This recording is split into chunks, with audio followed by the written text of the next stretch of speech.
وبرکاتہ۔ الحمدللہ رب العالمین والصلاة والسلام علی رسولہ الکریم، اما بعد، اعوذ باللہ من الشیطان الرجیم، بسم اللہ الرحمن الرحیم۔ وَقُلْ لِلْمُؤْمِنَاتِ يَغْضُضْنَ مِنْ أَبْصَارِهِنَّ وَيَحْفَظْنَ فُرُوجَهُنَّ وَلَا يُبْدِينَ زِينَتَهُنَّ إِلَّا مَا ظَهَرَ مِنْهَا۔ وقال شعر، بے پردہ جو نظر آئیں کل چند بیویاں، بے پردہ جو نظر آئیں کل چند بیویاں، اکبر زمیں پہ غیرت قومی سے گڑ گیا۔ پوچھا جو ان سے آپ کا وہ پردہ کیا ہوا، پوچھا جو ان سے آپ کا وہ پردہ کیا ہوا، کہنے لگی کہ عقلوں پر مردوں کی پڑ گیا۔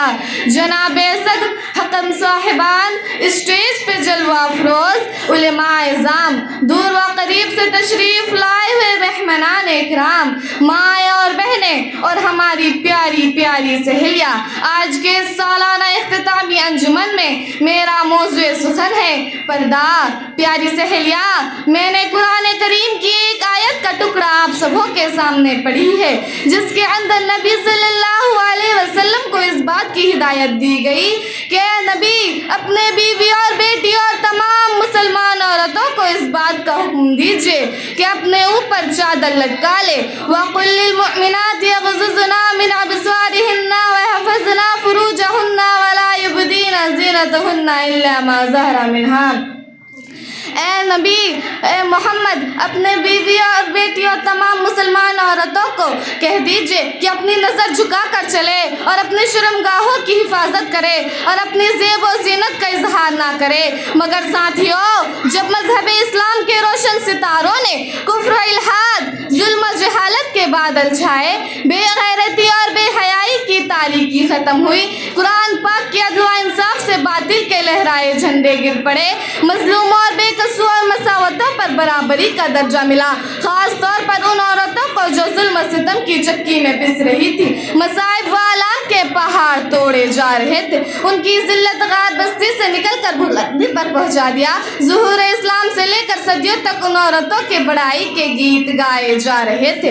حضرت گرامی، احادیث کے اوراق شاہد ہے، تاریخ اسلام گواہ ہے، انسانی تمدن کی پوری تاریخ بتاتی ہے کہ عورتوں کا وجود دنیا میں ذلت اور خواری کا وجود سمجھا جاتا تھا، شرم و گناہ کا وجود تھا۔ بچیوں کی پیدائش کی خبر سنتے ہی شادی کھانے ماتم کدا بن جاتے تھے، انہیں زندہ درگور کر دیا جاتا تھا۔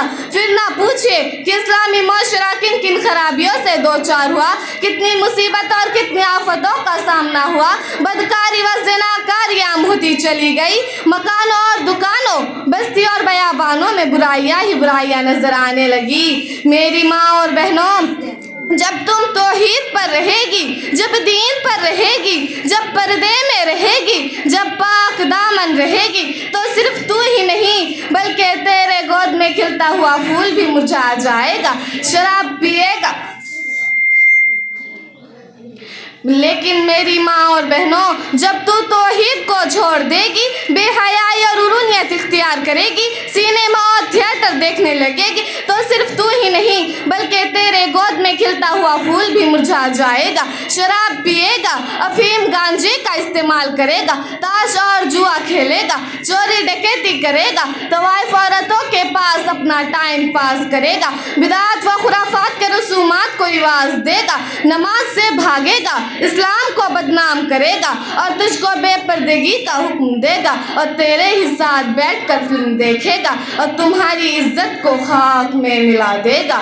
رواج بے حجابی خوشنما کانٹوں کا مالا ہے، رواج بے حجابی خوشنما کانٹوں کا مالا ہے، نئی تہذیب سے ہوشیار تاریخ اجالا ہے۔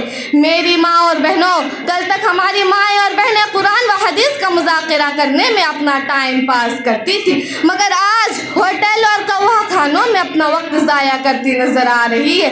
کل تک جو مدارس و مساجد کو آباد کرنے کا ذریعہ تھی، آج سینما ہال اور تھیٹروں کو آباد کرتی نظر آ رہی ہے۔ کل تک جو مغربی تہذیب سے ملامت کرتی تھی، آج مغربی تہذیب سے متاثر نظر آ رہی ہے۔ کل تک جس کے سروں اور چہروں پر برقع ہوا کرتی تھی، آج جالی دار ساڑیاں اور نیموریا بلاؤز میں چلتی نظر آ رہی ہے.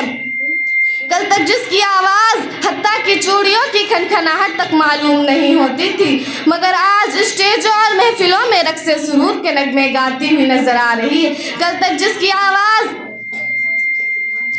یہ پردہ چھوڑ کر بے پردہ ساری بیویاں ہونے لگی، یہ پردہ چھوڑ کر بے پردہ ساری بیویاں ہونے لگی. کل تک جو جانے شوہر تھی وہ بے جانے جاں ہونے لگی. عورت نے اپنے آپ کو اتنا گرا دیا، عورت نے اپنے آپ کو اتنا گرا دیا، برقع تو کیا سینے سے دوپٹہ بھی ہٹا دیا. آخر میں اللہ تعالیٰ سے دعا کہوں کہ ہم تمام مسلمان بہنوں کو اسلام کے حکم ماننے اور پردہ کرنے کی توفیق عطا فرمائے. آمین. وآخر دعوانا الحمدللہ رب العالمین. السلام علیکم ورحمۃ اللہ وبرکاتہ.